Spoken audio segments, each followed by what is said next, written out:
चला चुपचाप साईडला बसा लवकर. अरे हे काय केलंस? आता तर मी पोछा लावलेला आणि सगळे पायाचे छप्पे उठवलेस ना इथं. अहो चुप बसा, मी चोर आहे, तुमची मुलगी नाहीये. अरे बेटा, आईसाठी तर सगळी मुलंच असतात ना. अबे साले, अब देख तू. चुपचाप साईडला बसा आणि कोणाला फोन करायची गरज नाही. अरे माझा फोन कुठे आहे? जरा रिंग कर बाळ माझ्या फोनवर. अरे मी चोर आहे, हे सगळं करायला आले नाही इथं. मुझे जल्दी से बताओ सोना कहाँ है? अरे बेटा, जहाँ सोना है सो जाओ, यहाँ सो जाओ, वहाँ सो जाओ, कहीं भी सो जाओ.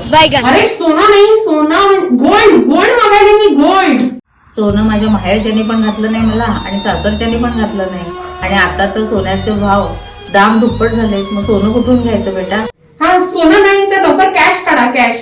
अरे बेटा, कॅश माझ्याजवळ कुठं असते? सगळी कॅश यांच्याजवळच असते. हा पैसे म्हटलं तर माझ्याकडे फक्त एक 100 रुपये आहेत आणि त्याच्यामध्ये मला कांदे आणायचे, बटाटे आणायचे, टोमॅटो आणायचे. ते कसे आणायचे हेच मला समजत नाही झाले. बाळ, ही जखम कशी झाली तुला इथं? ओ हे मी काल शिडीवरून पडले होते.